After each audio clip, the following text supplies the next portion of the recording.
But it's, oh, we're green. There we go. Excellent stuff, guys. Shout out to everyone who is sticking through the technical issues with us. Remote broadcasting is never easy, but we've solved the problem. And I'm really excited to introduce you to our next guest. We've had a chance to talk over the last 20 minutes here, and I think you're going to love the product. It's my pleasure to introduce you. We have Zack, the head of global sales at Battlefy. Thanks, Chris. And thank you guys for sticking through the problems. I guess for me saying everything was going so smoothly is what I get. But welcome. Thank you for having me. Thank you for coming. My name is Zack Hahn. I am the head of sales at Battlefy. A little bit about why I ended up at Battlefy, because I think it helps set up today's conversation. So I've spent the most of my professional career in traditional digital media, if you can put those two words together. The last 6 were spent at Sony, and we were working on a lot of emerging products there, OTT, gaming, and I liked being in rooms with people like you and being able to make you guys think about things a slight bit differently. And when I was looking for what was next, I wanted something that would allow us to take something in the esports space and really bend it a little bit, make you think about it a little bit differently. And that's where Battlefy came in. So I'm excited to show this to you. Hopefully we can make a little bit of change in your thinking today, but let's jump in. We're going to jump in with more stats from esports because that's what we all need. But again, I think it helps set up this conversation a little bit.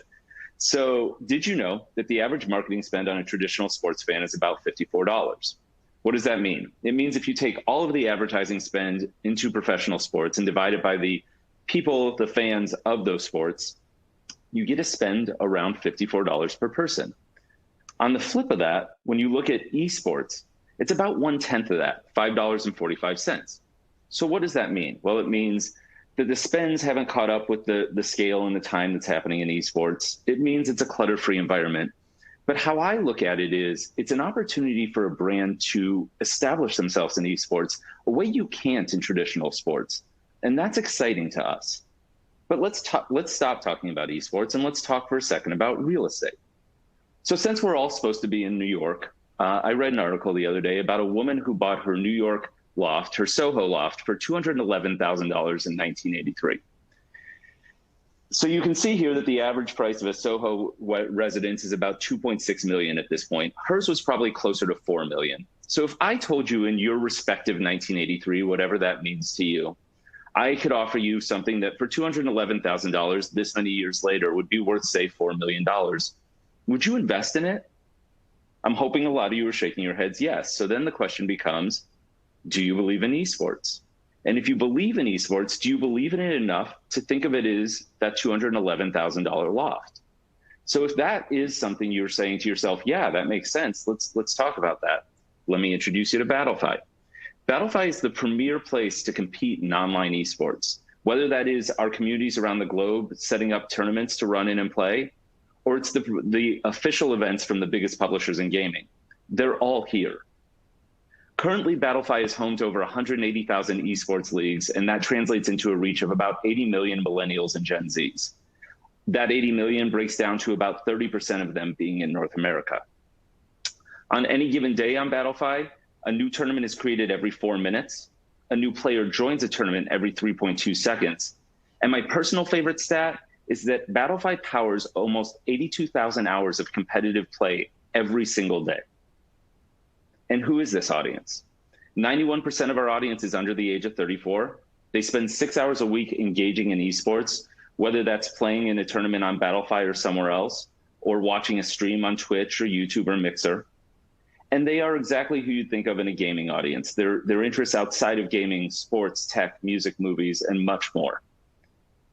And we're proud to say that over 85% of the largest publishers use Battlefy for their official events. So we run the FIFA Global Series and the Apex Legends Global Series for EA, College League of Legends for Riot, Hearthstone Masters and the Overwatch Open Division for Blizzard, and Super Smash Bros. Ultimate with Nintendo. And that's just a few of the tournaments we run. But what does that mean to you as a brand, and what does that mean to the end user? It means we have more integrations, better integrations, and deeper integrations with the games that people truly care about. So let me start into the brand offering. This is where we talk about how we can work with you guys. And please ask questions because I am set up to go a little short today. I'm guessing you guys could use the time back, but any questions we will welcome at the end. But for the brand offering, I want to go back to our real estate example, and I want to talk about a buy versus rent model. So in the buy side, whatever we're doing happens because of you. And then on the rent side, whatever we're doing happens with you. So let me give you an example, and let's start with rent. And let's talk about what I think is a really good example of a rental. Back in the early 90s, the PGA had a developmental tour that Nike came in and sponsored. They also got the naming rights to it, and it became the Nike Tour.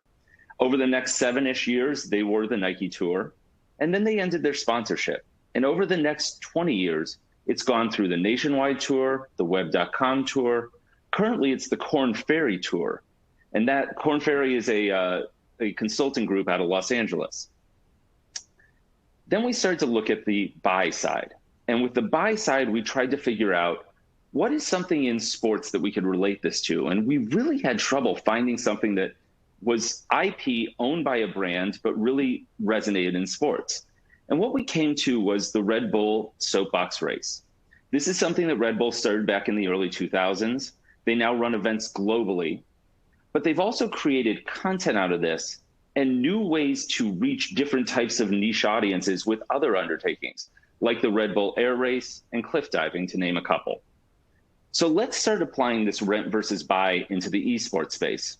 And when you're looking at esports, you need 4 things to really make a good esports offering. You need a player or players, audience, content, and IP.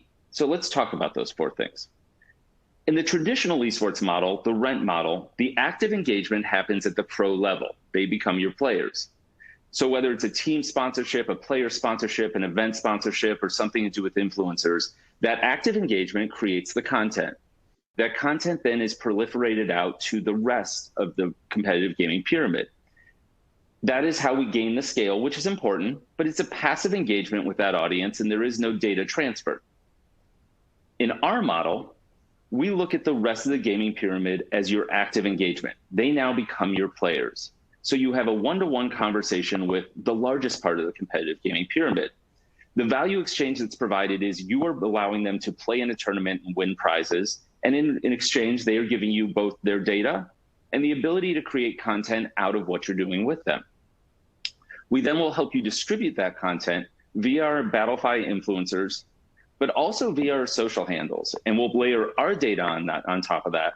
But we also have a deal with Warner Media, which gives us access to AT&T, DirecTV, Turner, and E-League data to help not only find the audience that's going to care about this content, but the audience you want to reach. And then the final part is we try to bring that passive audience back into an actively engaged player in your next execution of the tournament. So we've talked about players, we've talked about audience, and we've talked about content.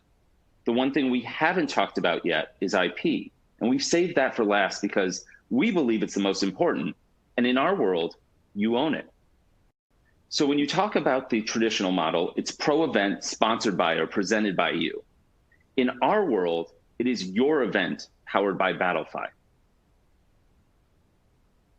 And we've been able to work with some great brands. We've already talked a little bit about the publishers on the left side, but on the right side, you can see we've worked with sports teams and sports leagues, including Bundesliga, the NHL, and the English Premier League, and some big brands like Coke and Amazon, Geico, and Bud Light.